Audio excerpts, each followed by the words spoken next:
Hello, everybody. Welcome back once again to the Sharp Angle Show from the Sharp Angle Syndicate. That's right, sharpanglesyndicate.com. If you're not a member yet, if you're not a client, we could change that tonight, and you can save 20% using promo code NBW20. I'm just Ryan Hyatt. I have absolutely nothing to do with any of the picks you're going to hear tonight, and you're going to be very thankful for that. The guys who will, that's Smitty Bucks up there from somewhere in the wilds of Virginia.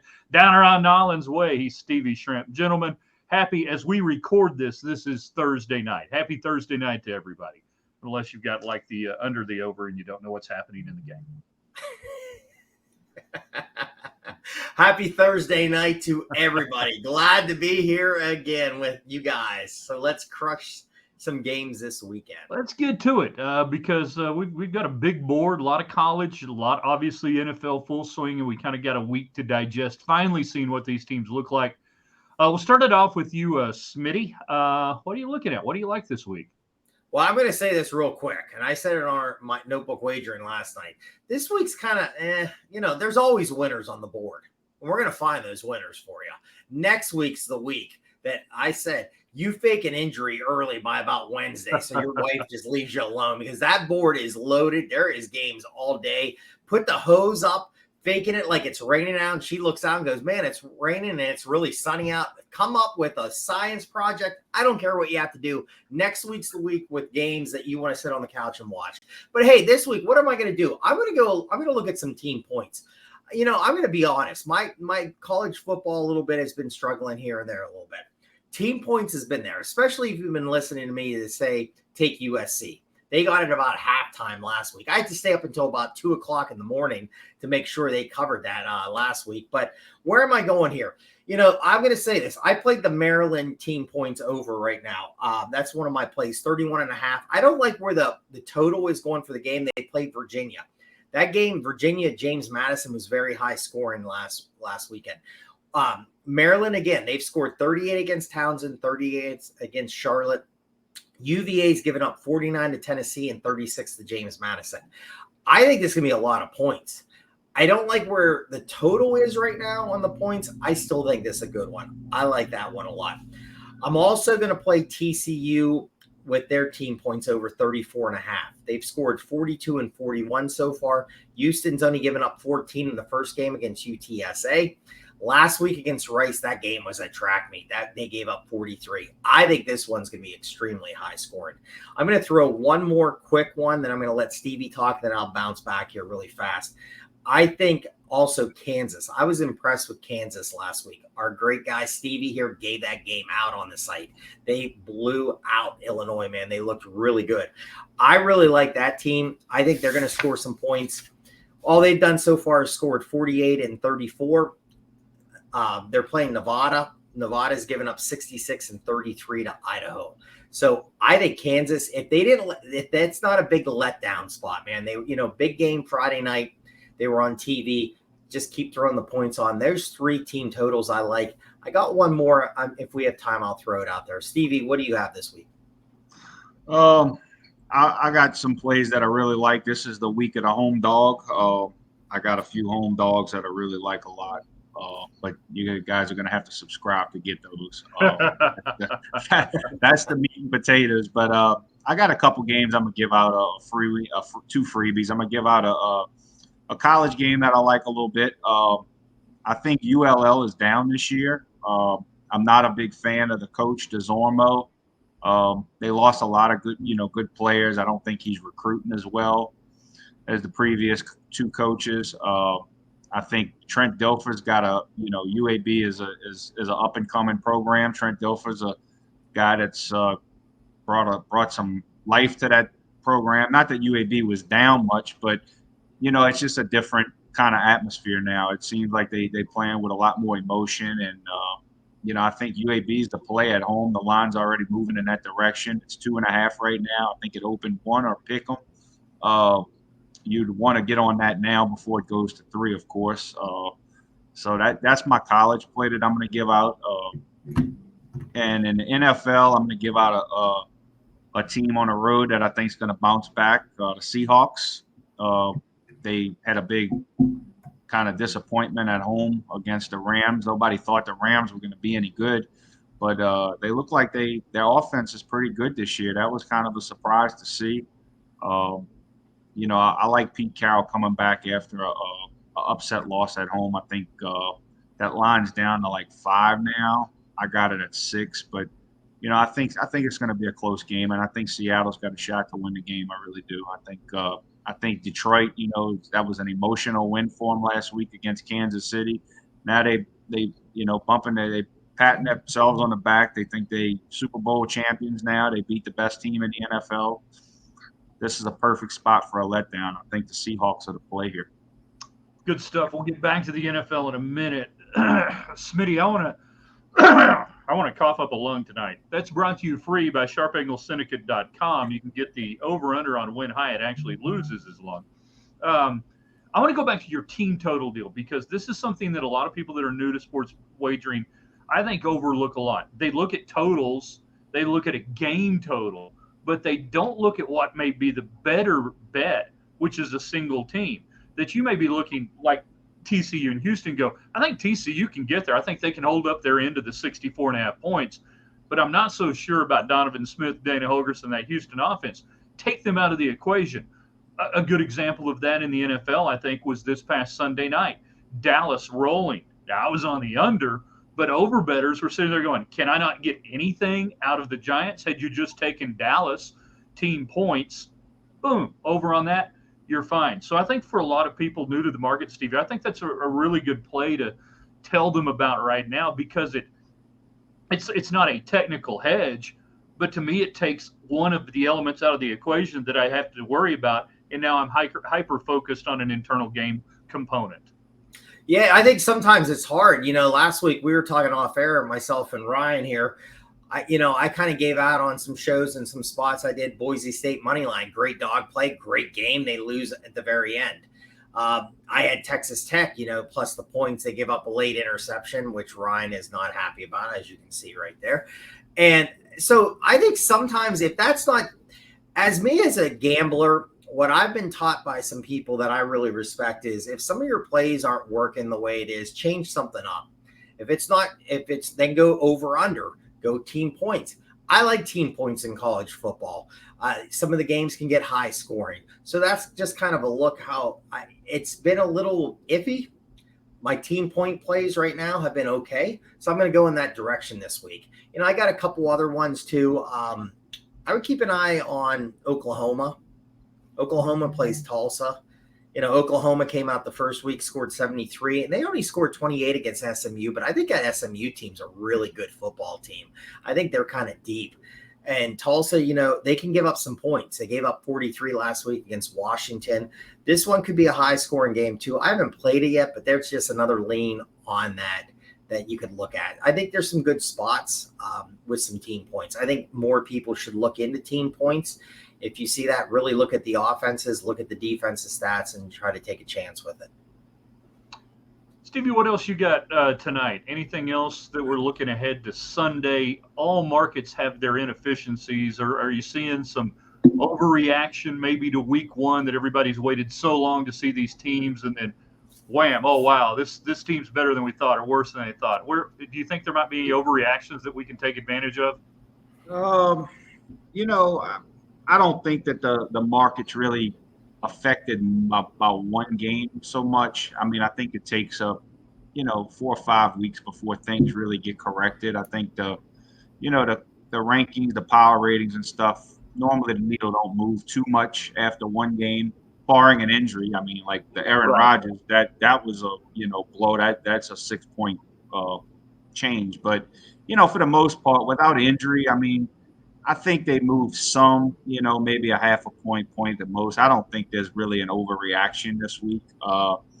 But you did bring up a good point. The markets don't overreact, but the squares in their eyes overreact to things that they've seen. And that's the problem. And that's the trap that a lot of bettors fall into. They overreact to what they've seen in one game. And I would caution people to not do that. That's why a lot of pro bettors don't watch the games because they don't want to be persuaded by what they see and teams are going to make adjustments. These guys, especially in the NFL, they're professionals. They got very good coaches. Um, they're all pretty equal as far as how they're running. How fast they run. They all know how to tackle. So it's all more to do with position and being in the right spots and things. And teams now they have film. The preseason don't give them much to work with. So I think you're going to see a lot of adjustments. So don't overreact on what you saw in week one. A lot of people are going to think Dallas and Frisco are world beaters now. They look, phenomenal. But I always tell people say, who you like to win the Super Bowl? Who you like to win the Super Bowl? I tell people, your guess is as good as mine, buddy. I mean, if you could predict the future and what's going to happen in 20 weeks of football as far as injuries and, things of that nature. I mean, there's a lot of shit that can happen between now and the Super Bowl. So I'm not a future guy. I don't fall into that trap. And, neither should you, to be honest with you. I think that's, it's okay to put a few dollars on a team if you're a fan and pull for them. But, to bet any substantial money on futures, I think that's one of the worst bets you can possibly make. That's like playing slot machines, in my opinion. Guys, and we got a couple more minutes left here on the Sharp Angle Show this week. I took my sunglasses and my hat off because you two are adults, and I've been told by Jay Norvell at Colorado State that that's how I must communicate with you guys. We could do a weekly segment on Deion Sanders in Colorado, but it really is, I think, something that bears watching right now because of the amount of dollars that are flooding into the market on those games. Is there anything that you have liked and that you're seeing that is actionable regarding the Coach Prime impact, or is this simply, hey, just enjoy, get the popcorn and watch the show? Is there anything we can take maybe from even how other coaches are relating to Deion? And Smitty, I'll start it with you. It just fascinates me.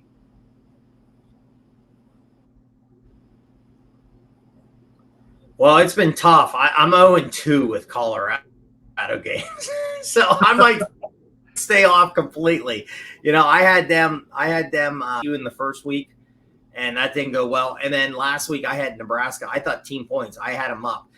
Did I know Sims again can't catch a snap about 3 times in that game? I mean, just a disgrace. They got to go in a different direction there. So I'm really bad in that. There were some comments made today about about wearing a hat and sunglasses. Man, could he lay a hammer down on some people again this week? I don't know. The only thing I had to lean with on this game this week was, again, taking a chance maybe with Colorado team points because they started slow in that game. I'm going to be honest. I thought Nebraska really outplayed them early in that game. I mean, that game was close. Nebraska moved the ball right down the field. Their defense played great. Their defense tired out. I mean, they really did. When your offense, when the quarterback's dropping snaps back and then he's throwing like some INTs, man, right now, if I'm playing anything, I'm looking at team points Colorado. Other than that, I'm staying off playing Colorado. I'm 0-2 this year. So, and I'm a fan of Deion, so I'm glad they're playing well. I think it's entertaining. It's great for the sport. I think it's great TV. So keep throwing on points and keep putting on a show, guys. Well, Steve, it's fun to watch, but is it fun to bet on this thing right now? No, I've stayed clear of them. I didn't. Last week, if you'd have put a gun to my head, I probably would have took the points because of the overreaction. But that's not a game, a team that I want to really bet on. It's just, I'm not sold that their defense is not good. Nebraska's so bad offensively, they can't expose them. But, I think when they step up in class and start playing the teams like Oregon and USC and Washington, I think we're really going to see what they're made of. And for my money, I would bet that they're not going to fare too well in those games. I just think, the quarterback's good. I mean, I think the offense is going to score points all year, but I think they're going to be playing from behind when they step up in class. It's going to be a lot of garbage touchdowns and stuff because their defense is not going to be able to stop them good teams like USC and Oregon. I mean, they're weak on the defensive line. That's their weakest link. And, the old adage goes, back in the days when the NFL was the NFL, they said in order to win a Super Bowl, you must do 2 things really well: run the ball and stop the run. And I don't think Colorado can stop the run at all. And I think they're going to stick it right down their throat when they step up in class. So, and I think, when when they start having to play from behind, you're going to start seeing mistakes being made, interceptions being thrown. I mean, it's just the kid looked good, but they really haven't played anybody, so they're not really tested. And I think that's gonna change when they step up in class. He took some good shots in that game early. Nebraska was getting to him very well. They were making him, feel the pressure and everything like that. I agree with what Stevie said. And, here's the game, and again, I think this one could be high scoring. I don't know if I touch the spread at all. They got Oregon, I think, next week. Is this a look ahead spot? That's a big game for them with Oregon coming in. So I don't know too much about Colorado State, and especially when a coach makes comments like he did, and it kind of came out today. I would look for a team point play, or I'd just pass on this game completely and just sit back and watch it again. Well, Steve, you made a great point about in the NFL that now they've got tape after week one. Well, there was zero tape on Colorado because none of those guys were basically there last year. Sonny Dykes at TCU didn't have that advantage. Matt Rule had very little. Now, by the time they get to Dan Lanning in Oregon, they have 3 games worth of tape to look at. You'll be able to game plan them. I think Colorado had a bigger advantage because of that than I think a lot of people realize, myself included, of just how hard they were to scout. All right, Smitty, tell them where they can find you guys, Notebook Wagering, the podcast, the wonderful show you guys do, and everything you're putting together. Just Notebook Wagering on Twitter, Smitty Bucks on Twitter. Keep following me on baseball. I'm not giving up. I know I've been off for 2 days. I love the Twins today, but it was just a little too high to give it out, and I just didn't want to give that too high of a thing. But hey, here, and I'll tell you a funny story really fast. Gave out, 5-0 on Sunday, Major League Baseball, winner on the site. Sent it out to my good friend Matt Grissom. You can see him on VSiN, and I do a College Insiders with him. I'm going to give that a little plug too. He wrote me, he's like, dude, you're the only one that's still playing Major League Baseball on Sunday when there's NFL. And I said, absolutely. There's still winners to be out there. So keep following us. I'm going to keep churning out those baseball plays. And what we're doing here on this site's unbelievable. Stevie's on fire in football right now. I'm going to keep churning out those money line plays in Major League Baseball. I'll start doing some football plays too. But man, we are, for the price we're doing right now, guys, you're a fool if you're not signing up. Absolutely. Go to sharpanglesyndicate.com. Yeah, it's going to be Smitty Bucks and G Unit, our man Greg Peterson, the last 2 standing on Major League Baseball. All right, Stevie, I need a fishing report. What's running on the Pontchartrain right now? What are we bringing in? It's fishing is not real good in Lake Pontchartrain yet, but in a few more months they'll be biting good in Lake Pontchartrain. But anyway. I just want to say this, guys. Last week wasn't a great week for me, and I'm the first to admit when I have a bad week. Week 1's always tough, especially in the NFL. You really have nothing to go off of. I mean, other than a few trends and stuff. But I do want to say this. I feel really good about this week. There's a couple spots in college and a couple spots in the NFL that I really like. I have a play Monday night coming up. Yeah, I'm just going to tell you, it don't get any better. It doesn't mean it's 100% guarantee. I'm not going to sit here and say that. Nothing's a guarantee in this business. But I'm just going to say this. This from my standpoint and the way I handicap this play. I'm not going to have a better play all year long than what I have Monday night. And so take that for what it's worth. I feel very good about it. And, we'll see what happens. Hey, Ron, can I throw one more just to kind of keep an eye on? I jumped on the other night, the Florida State, they're traveling up to BC. And if if you're a weather guy like I am, Hurricane Lee is kind of coming up. That is going to be in that area. I got it at under 49. It's a 12 o'clock noon kickoff. Now, if nothing changes or they don't postpone or anything like that, there's a good chance it could be 50-something mile per hour winds in that game. I got it at 49. I think it's down to 47.5. So I'm just going to throw another little, nugget out there for everybody. Just kind of keep an eye on that.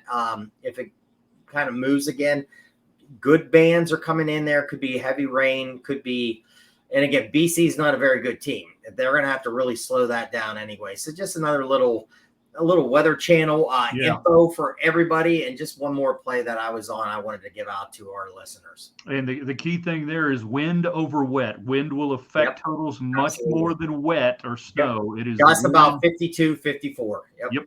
Yep, that changes a lot on the punting field position and certainly on field goals and extra points. All right, you guys can get in. We got 3 great plans. They're all incredibly affordable here at sharpanglesyndicate.com. We also have your save 20% promo code NBW20. What could that stand for? NBW? I don't know. We appreciate everybody for hanging out with us tonight. We have a blast. You can always find us on Twitter. It's easy to do. For everybody involved, I'm Ryan Hyatt. We'll see you soon on the Sharp Angle Show.